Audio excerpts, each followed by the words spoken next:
तो ये तीनों जो हमारे पार्षद हैं उनको किस तरीके से अरुण जी को धमकाया जा रहा है, दूसरों को पैसे का प्रलोभन दिया जा रहा है, तो क्या अब इस देश में लोकतंत्र का कोई मायने बचेगा? चुनाव का कोई मतलब बचेगा? जनादेश का कोई मतलब बचेगा? या भारतीय जनता पार्टी को खुली छूट है कि राज्य दर राज्य विधायकों को खरीद फरोख्त करके सरकारों को आप गिराइए? क्या भारतीय जनता पार्टी को खुली छूट है कि 30 सीटें कमाने के बावजूद बेशर्मी पर उतारू होकर दिल्ली में अपना मेयर बनाने का प्रयास कीजिए? क्या दिल्ली का पुलिस प्रशासन, दिल्ली की कानून व्यवस्था इस पर सोई रहेगी या कुंभकर्ण की नींद से जागेगी? इन लोगों के खिलाफ कोई कार्रवाई होगी? जिस मामले में स्वयं भारतीय जनता पार्टी के प्रदेश अध्यक्ष का नाम आ रहा है, आदेश गुप्ता जी का, दूसरे लोगों को अप्रोच किया जा रहा है।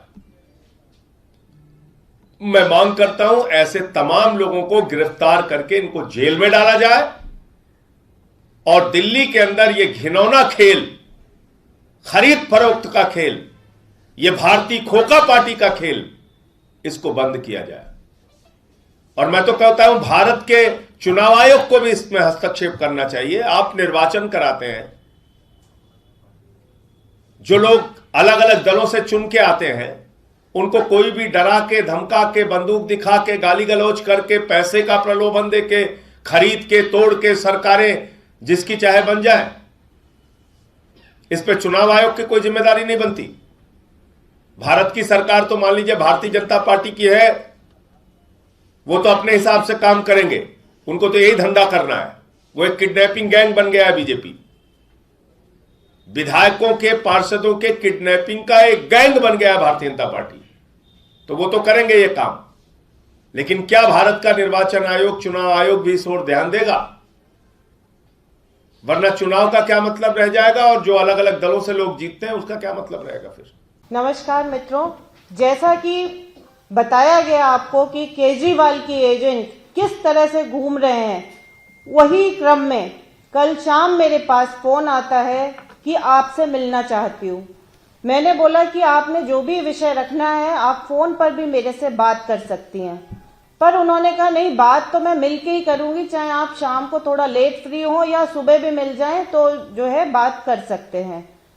फिर मेरे पास फोन आया 8:52 पे कि आप जो है अपना लोकेशन मेरे को घर का भेज दें, अभी मिल लेते हैं।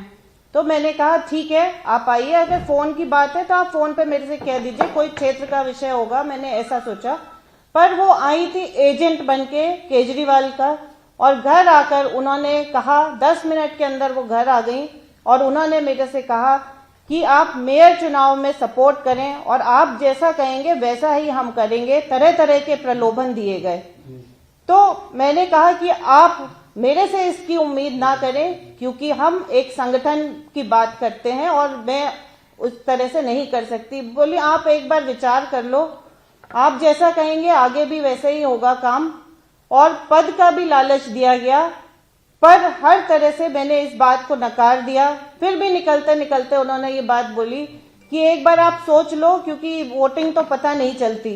पर मैं आज एक और बात कहना चाहूंगी, इस तरह से एजेंट तो घूम रहे हैं, हम उसका एविडेंस भी दे रहे हैं, हर बात भी सामने रख रहे हैं, नाम भी लेकर बता रहे हैं। और भारतीय जनता पार्टी का कोई भी कार्यकर्ता, कोई भी पार्षद ना बिकाऊ है और ना रहेगा और ना इस तरह का काम करेगा।